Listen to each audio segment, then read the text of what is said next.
Hello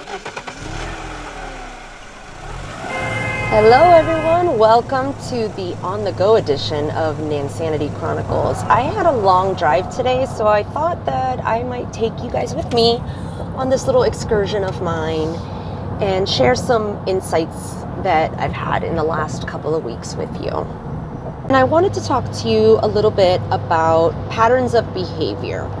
You may or may not know that I recently had a falling out with someone that I was working closely with for many years, and my integrity was challenged, for lack of a better word.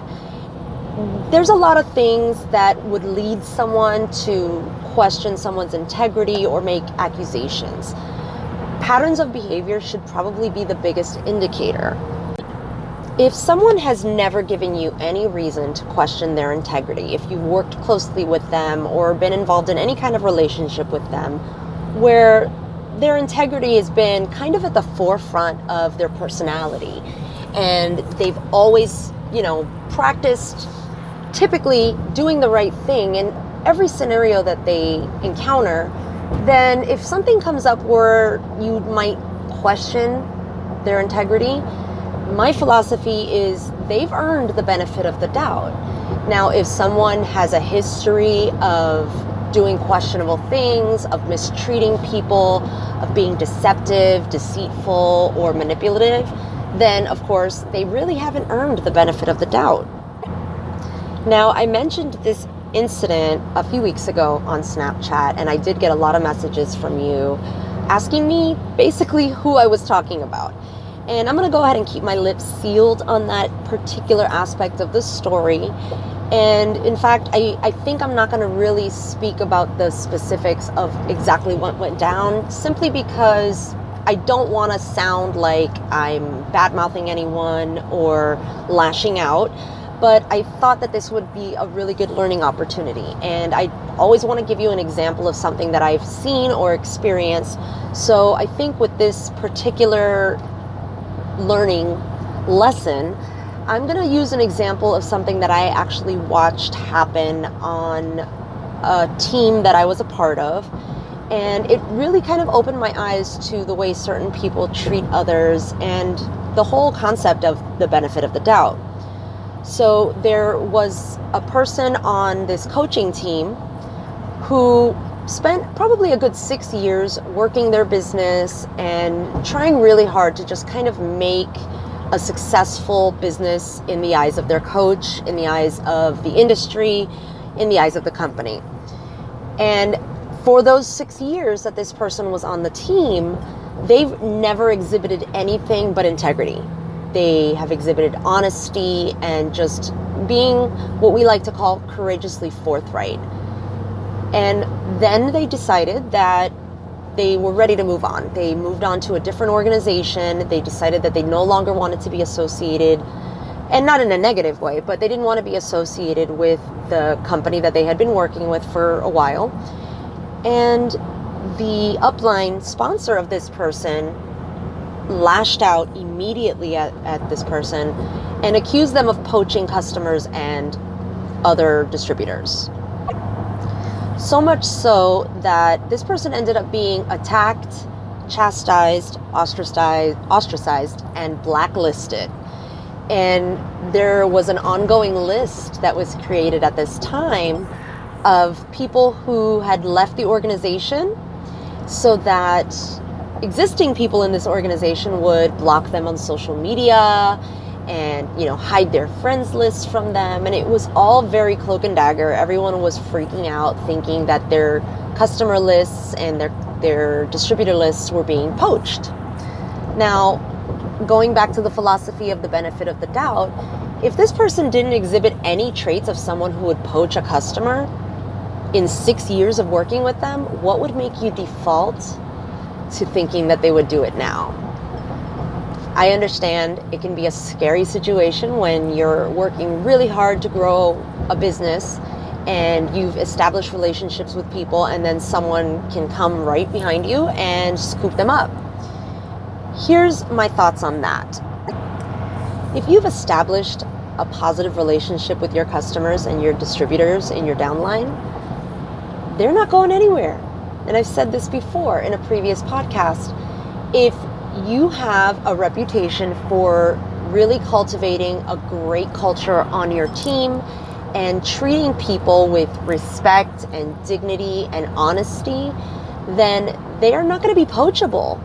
And on the other side of that same coin, even if they are poachable, that doesn't mean that they're going to leave you. They may try something else. And, there's plenty of business to go around. There's plenty of people to help. It's not like there's only one person that person can purchase from. And it's not like there's only one product that person can purchase. And to me, it doesn't really make a whole lot of sense to freak out about poaching. And this person that was blacklisted from social media and from the team, they were treated like a pariah. They were badmouthed in a public way all over social media. And it was really upsetting to see, from an outsider's perspective. I watched this unfold, and it made me so sad, because it kind of really took a giant step back in the message that team was trying to convey, which was, everyone matters, and, this team is a family. And yes, I understand a lot of families do have some kind of infighting. What family doesn't have drama? But that's not the message of we're a family. It's not like, oh, we're a family, so everybody's going to have some kind of, backstabbing and cattiness. It should be, we're a family and we've got each other's backs, and there is, an element of understanding, compassion, and loyalty to the family first, not to the business first. Well, what ended up happening with this person was they decided that they wanted to become a customer again. Now, what do you think that person did? Do you think they went back to their original sponsor or any of the people that mistreated them? No. They actually came to me and sent me a message saying, of all the people that I worked with on that team, you're one of the few that never mistreated me or, shunned me, because I made a decision that was right for my family. And so I'd like to make a purchase directly from you. The lesson to be learned there is, even if someone decides that they want to go to another organization, or if they've decided to take a step back from the current business that they're in under you as part of your downline, treating them like they've somehow let you down or somehow, done something personal to you, all it's going to do is burn that bridge. And in the long run, they're never going to come back to you. If you're creating an environment of honesty and integrity and loyalty, even if they decide to take a step back from the business, what could happen is they could eventually come back to you, or they could actually refer people to you because you treated them well. We've all experienced situations where you may have heard something about someone, or you suspect something, and it can be an emotional response. You can have that knee-jerk reaction that somebody's done something wrong, and instead of making it an emotional response, try to think logically. Take a step back, take a deep breath, and think about the patterns of behavior. Have they shown you in the past that they shouldn't be trusted? Have they shown you, based on their behavior towards you and towards others, that this is something that they could absolutely possibly do? If that's the case, then of course you have every reason to believe that they have done this bad thing that you suspect them of. But if their pattern of behavior doesn't reflect that, give them the benefit of the doubt. You owe them that much, especially if it's a relationship that you care about. That's all I've got for you today. I hope you found this podcast really helpful, and you can apply some of these takeaways to your daily life and your personal relationships as well as your business relationships. Don't forget to visit me at nansanity.com and find me on social media as Nansanity on Facebook, Nansanity Official on Instagram, and Nansanity Fit on Snapchat. See you next time.